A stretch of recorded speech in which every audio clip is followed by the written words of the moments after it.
생존 우선순위 서바이벌 프라이어리티 2025년 10월 2일자를 진행하도록 하겠습니다.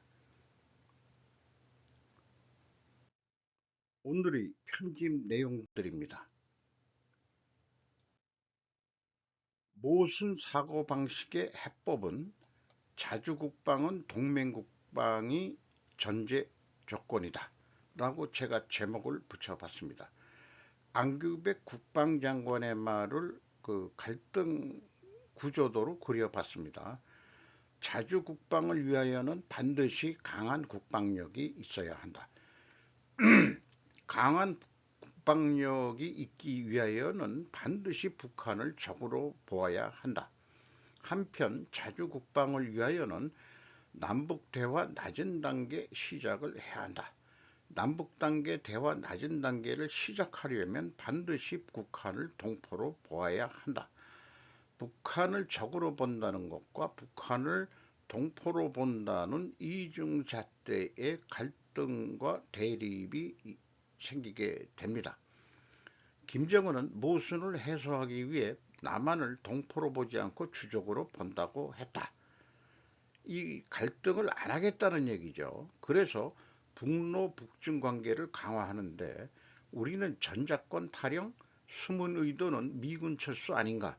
북한 동포 인식은 당연히 민족주의고 안보를 위한 다자주의 주장과도 또한 모순된다. 숨겨진 좌파 본색이 드러난다고 볼 수 있다고 제가 분석을 해봅니다. 이재명 대통령의 국군의 날 기념식의 말도 갈등 대립으로 작성을 해봤습니다. 요약해서 자주국방을 위하여는 방위산업 육성 등을 해야 한다. 반드시 방위산업 육성을 위하여는 반드시 미래전 한미동맹을 강화해야 한다. 한편 자주국방을 위하여는 한미연합 방위태세를 주도해야 한다. 한미연합 방위태세를 주도하기 위하여는 반드시 전시작전 통제권을 회복해야 한다. 미국이 전작권을 내놓을 마음은 미군 철수라고 생각할 것이다. 그럴 마음이 없으므로 전작권은 넘기지 않을 것이다. 라고 저는 예측합니다. 방위산업을 육성하는 것은 너무나 당연한 일입니다. 정예부대 개편 군대 처우 개선도 마찬가지입니다. 자주국방 사고를 하지 않는 것이 굴종적 사고라고 재단을 해버리고 있습니다. 이것이 좌파 본색이라고 이제 드러났다고 생각을 합니다. 이 대통령 12.3 비상계엄으로 민주주의 퇴행, 민주경제 파탄, 국격 추락. 박윤희 기자가 세계일보에서 10월 1일 보도했습니다. 내용은 이미 잘 아시는 내용이기 때문에 넘어가기로 하고요. 국군의 날 기념식에 첨단무기 총출동했다. 자폭 스텔스 무인기 최초 공개. 허고은 기자가 뉴스1에서 또한 보도를 했습니다. 국군의 날 스텔스 무인기 최초 공개 현무5 재등장. 조선일보 10월 1일 12시 43분 딴 언론보다 좀 늦게 보도를 했네요. 미 전략자산 전개가 업되는 것을 앞에 꺼냈습니다. 유무인 복합체제 신무기가 대거 선보였다는 게 핵심일 것 같고요. 또한 스마트 정예 강군을 추구하는 현 정부의 군의 미래상을 그려냈다. 여러 가지 무기들을 소개하면서 이런 내용이 되겠습니다. 안규벽 미 주한미군 축소 철수에 치읓자도 없었다. 신대원 기자가 헤럴드 경제에서 10월 1일 이것도 12시쯤 보도한 내용입니다. 30일 국방장관 취임 후 첫 간담회 군인은 기본적으로 훈련해야 전투부대 더하기 민간 등 50만 명 유지하겠다. 미군이 미중 패권 경쟁 심화 속 중국 견제를 위해 한미동맹 현대화를 추구하는 가운데 한국의 국방비와 방위비 분담금 증액과 함께 주한미군 전략적 유연성, 나아가 주한미군 축소 또는 철수 얘기까지 거론되지만 미측의 공식적인 입장은 없다는 것이다. 항상 북한을 우리의 원수고 적이면서 우리의 동포라는 두 가지 눈을 갖고 바라봐야 한다. 며 통일이 쉬운 문제는 아니지만 이재명 정부 내 조속한 시일 내 복원시켜 낮은 단계부터 시작해야 한다. 우리는 50만 명 수준을 유지해야 되기 때문에 전투부대 위주의 현역은 35만 명을 유지하고 초병 등 비전투부대는 아웃소싱하고 고가의 무기체제를 다뤄야 하는 기술군은 4만 1천 명 정도 유지하려 한다고 전했습니다. 이 대통령 전작권 회복해야 자주국방 길로 나아가자 김영규 기자가 한국경제에서 10월 1일 날 보도했습니다. 한미 연합 방위 태세를 주도해 나가도록 하겠다고 밝혔다. 강한 국방력에 기반해 자주국방을 이루겠다고 약속했다. 그리고 세계 각지에서 협력과 공동번영의 동력은 약해지고 갈등과 대립이 격화되는 각자 도생의 시대로 진입하고 있다고 말했다. 그러면서 대한민국의 평화와 번영을 위해서는 누구에게도 의존할 것이 아니라 우리 스스로의 힘을 더욱 키워야 한다는 자주국방의 필요성을 강조했다.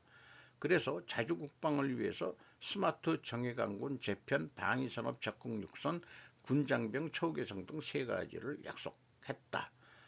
또 미래전은 사람 없는 전쟁터가 되리라 예측되는 만큼 병력 숫자에 의존하는 인해 전술식 과거형 군대로는 부족하다며 AI 전투 로봇 자율 드론 초정밀 고성능 미사일 등 유무인 복합 첨단 체제를 갖춘 부대가 바로 그 해법이다. 그러니까 우리 스스로의 힘을 더욱 키워야 한다는 것이 잘못됐다는 게 아니고 거기에 플러스 동맹 국방이면은 더 안전빵 아니냐. 왜 이런 식의 논리 전개는 왜 못하는지 모르겠어요. 그러니까 좌파 본색이다 보니까 그런 얘기를 안 하는 거죠. 그렇게 생각이 들어갑니다. 대기와 원인. 제가 어저께 경험한 것을 좀 정리했습니다. 종합병원 예약 환자도 대기를 한다. 당일 외래 접수 환자는 더 오래 기다려야 한다. 오랜만에 겪고 싶지 않은 대기를 또 경험한다. 내가 아니라 어부인의 보호자로서 말이다. 대신 빠른 길도 있다. 바로 응급센터를 이용하는 방법이다. 그러나 돈이 많이 든다. 제가 작년에 뭐가 몸이 잘못돼서 응급센터에 가서 하고서 입원을 좀 한 적이 있습니다. 나이가 더 들다 보니까 그런 일이 있는데 대기의 원인은 환자 수요에 비해 진료와 공급의 부족이다. 대신 빠른 것은 진료비 계산 전산화는 전산화이다. 돈 받는 건 아주 그냥 그 정상기가 그냥 많이 설치되어 있더라고요.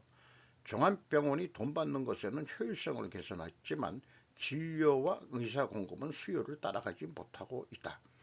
비단 종합병원만이 아니라 대기가 싫어 유명 개인 의원으로 간다고 해도 유명 의원은 대기하기는 마찬가지다. 이런 상태라면 왜 의대 정원을 늘리는데 반대했는지 속셈을 알아차리게 된다. 의사들도 결국은 사회적 신분 이권 카르텔인 것이다. 고령자가 되어갈수록 탈이 나는 횟수는 증가하고 의료비도 증가한다. 각종 전자장비 검사를 실시해도 통증 증상에 대한 근본 원인을 찾아내지 못하는 경우도 허다하다. 면역력 저하도 통증의 원인일 수 있다. 제 개인적인 생각입니다만 결국 우선의 통증을 내리기 위해 진통제란 증상 처방이 일반적이다. 많은 진통제 약들이 증상 처방으로 약효가 빨리 나타나지만 재발 가능성이 높다. 미국은 타이레놀 사용을 억제해야 한다고 트럼프 정부가 나섰다. 한방 종합병원이지만 양방과 겸해서 한다. 한방요법은 오랜 시간이 필요하기도 하다.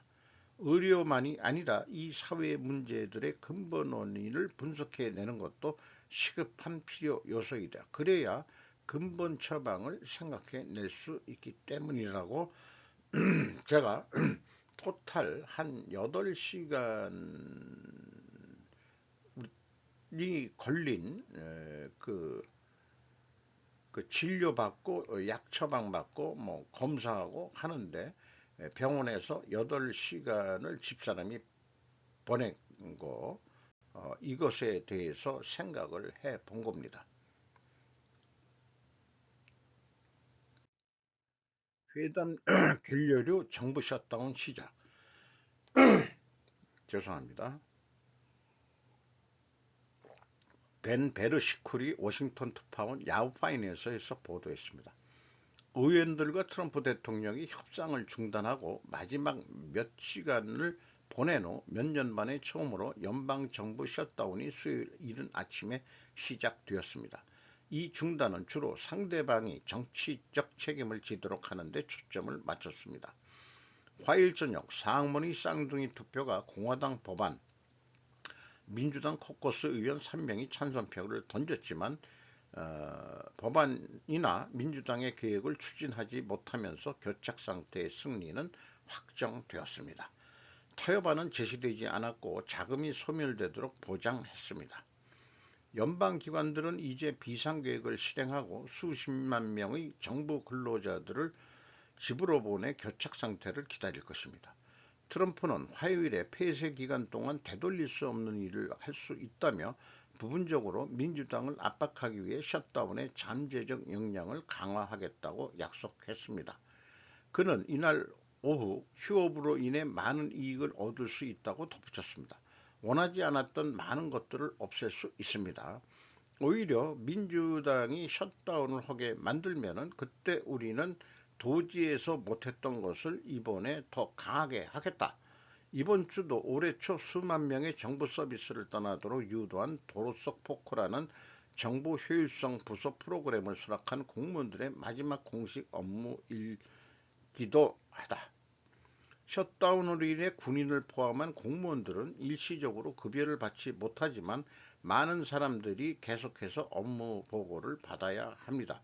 이러한 역학관계의 지속적인 대중 대면 사례는 공항에서 볼 수 있으며 항공교통 관제사와 안전고, 교통안전국 요원 모두 급여가 중단되더라도 계속 근무하도록 요청받을 것으로 예상됩니다. 고려엔 고순도 아연재련 헤비타이트 기술 국가 핵심 기술 지정. 박정홍 기자가 뉴스일에서 10월 1일 오후 5시에 보도를 했네요. 정부가 고려아연 헤비타이트 공법 기술 국가 핵심 기술로 지정했다. 외국 기업이 국가 핵심 기술 보유 기업을 인수하려면 정부 승인이 있어야 한다. 해마 타이트네요. 여기는 해미트이트라고. 해마타이트 공정기술은 고순도 아연 재련 기술로 고려 아연이 유일하게 상용화에 성공했다. 고려 아연은 해당 기술을 토대로 전 세계 아연 시장 점유율 1위 기업으로 발돋움을 할 수 있었다. 고려엔 관계자는 해당 기술은 높은 희소성과 난도로 해외 경쟁사들이 모방하기 어려워 기술 유출 시 국내 아연 재련 산업의 경쟁력 약화가 우려된다며 정부가 경제성과 친환경성, 국가 안보 측면을 종합적으로 고려해 국가 핵심 기술로 지정한 이유라고 설명을 했다. 지난해 11월에도 고려에는 니켈 함량 80% 초과 전구체 설계 제조 공정 기술로 국가 핵심 기술 보유기업으로 등록된 바가 있습니다. 해마타이트인지 해미타이트인지 요게 정확하진 않지만은 저도 처음 들어보는 용어입니다만은 어쨌든 고순도 그 비철금속을 생산해 내려면은 전기 분해라는 방법으로 재련을 해내야 되는 것으로 알고 있는데 그 전처리 과정에 뭔가 공법이 또 개발이 된 게 있는 것 같습니다. 이 아연 재련이나 무슨 재련에 대한 그 습식 그 전기분해 재련법이나 이런 것들은 그 한참 유행했던 러시아에서 그 과학을 정리한 삼성이 또 도입을 했었죠. 그런 거에 공식적으로 나와 있는 기술이기도 합니다. 공식적인 거 외에 그 특허적인 또 핵심 기술 이런 것들이 추가적으로 또 발전이 되어 있는 것 같습니다. 유럽 기밀의 FBI까지 17년 압력한 중국 간첩의 최후. 윤태희 기자가 서울신문에서 10월 1일 보도했습니다. 유럽의회 기밀문건 500여 건 유출, AFD 의원 보좌관 신분 활용, 17년간 압약하며 군수송, 반체제 인사 동향까지 보고, 독일 법원이 유럽의 기밀 문건을 빼돌리고 미국 연방수사국 내부 정보 수집까지 시도한 중국계 간첩에게 징역 4년 9개월을 선고했다고 현지 언론 지트 도이체 차이퉁 SG 등이 30일 현지 시간 보도했다. 피고인은 중국 출신 독일 국적인 지안구어 44세로 극우 성향 정당 독일 대한정당 AFD 소속 막시밀리안 크라 의원의 전직 보좌관이다. 그는 2019년부터 2024년까지 브뤼셀에서 활동하며 유럽의 국제무역위원회 관련 기밀문건 500여 건을 확보해 중국 측에 전달한 혐의를 받았다. 공범 집행유예 크라 의원도 수사 대상, 독일에서 가장 심각한 중국 간첩 사건이다라고 소개를 하고 있네요. 미중로 군비 경쟁 불붙인 트럼프, 내년 1조 달러 쏟아붓겠다. 최승진 김성원 기자가 매일경제에서 10월 1일 오후 6시에 보도를 했습니다. 트럼프 핵전력 증강 선언, 장성들의 중로 추격 중. 기존 핵군 측 입장에서 선에 군함 최소 19척 증강 계획, 백악관 트럼프 김정은과 조건 없이 대화 열려 있다. 군비 경쟁으로 소련을 해체시킨 경험이 있다. 이번 군비 경쟁도 중로를 해체하게 할 수 있어야 할 것이다. 미 지휘부를 불러 모아 군 지휘부를 불러 모아 중국 러시아가 핵 능력에서 미국을 추격 중이라며 미묘한 노선 변화를 내비쳤다.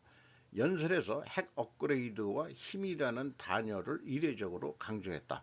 이에 대해 미국을 무섭게 추격하는 중국의 국방력의 경계심을 드러냈다는 평가가 나온다. 관세 걷어서 뭐 할 거냐고 다 쓸 데가 있지. 트럼프가 써올린 군비 경쟁, 또 이런 뉴스가 이 다른 제목으로도 기사를 올렸습니다. 최승진 기자가. 한국 정부 채팅 GPT 개발 기업과 협력은 AI 에코시스템 구축으로 연합뉴스 1번판입니다. 우리나라 뭐 뉴스도 많지만은 일본판으로 어떻게 나왔는지 간단하게 나온 거를 좀 저기 편집을 했습니다. 한국과학기술정보통신부는 대화형 생성 인공지능 챗 GPT 개발한 미국 기업 오픈 AI와 한국의 AI 생태계 구축을 위한 양해각서를 체결했다고 이들 밝혔다. 샘 알트먼 오픈 AI 체계 경영자의 방안에 맞춰 발표했다.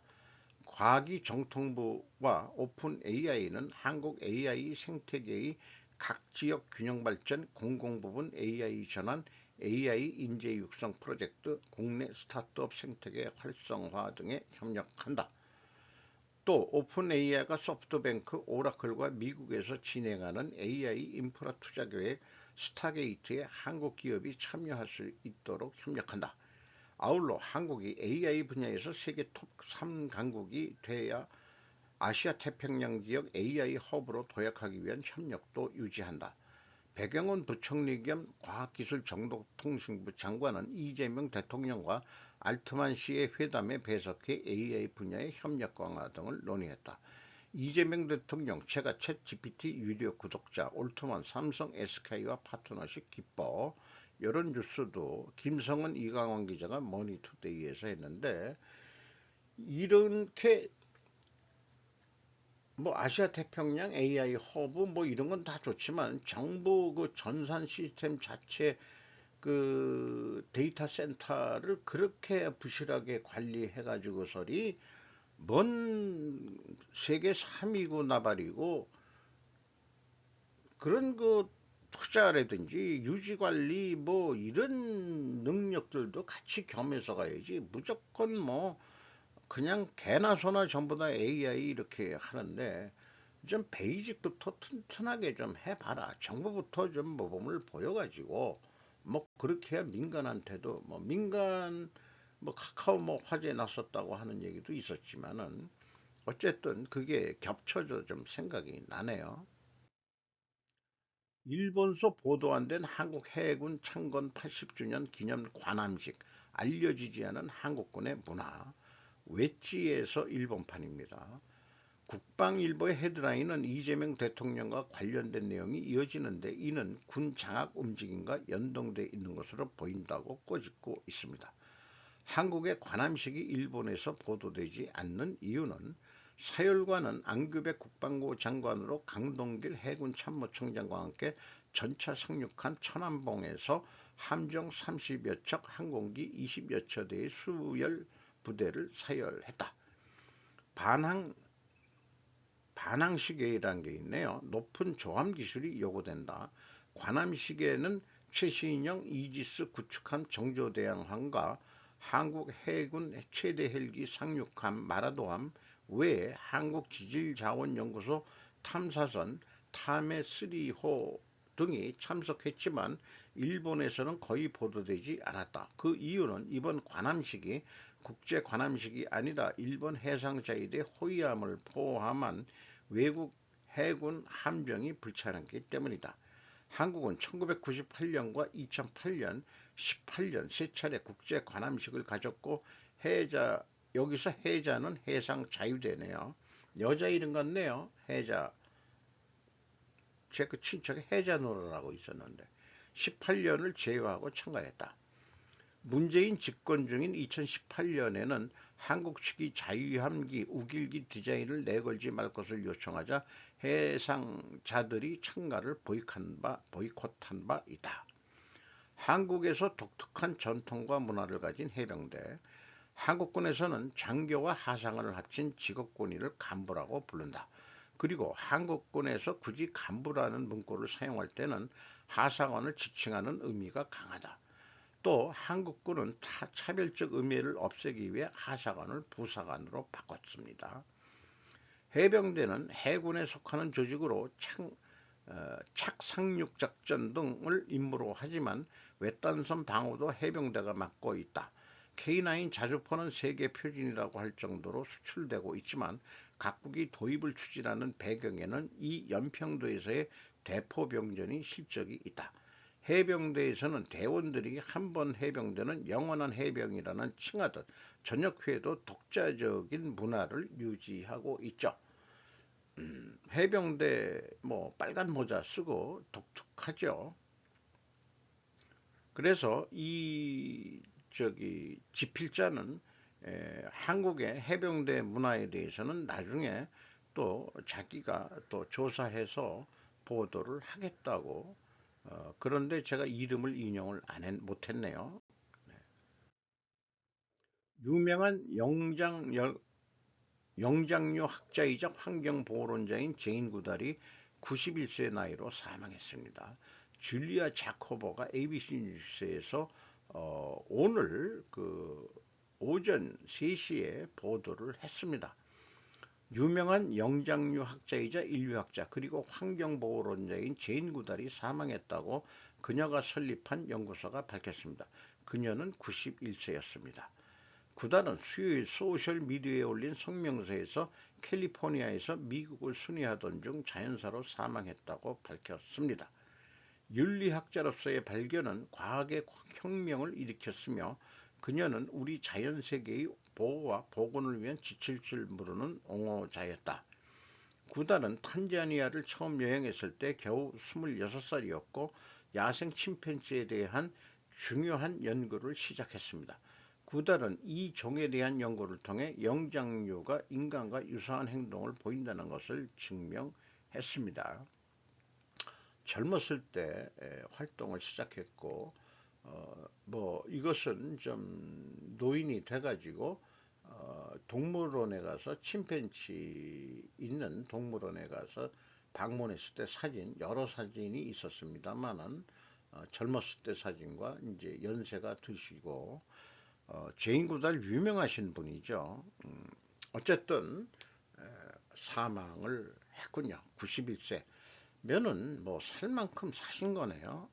자, 이제 저도 그 얼마 안 남은 것 같네요. 음, 좀 그러니까 살 때까지 사는 거죠. 그렇게 생각을 합니다.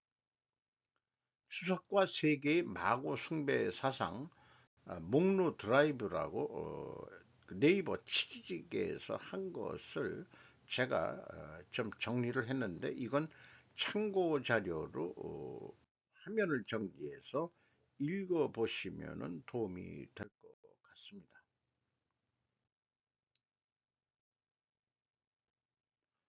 오늘도 좋은 하루 되시기 바랍니다.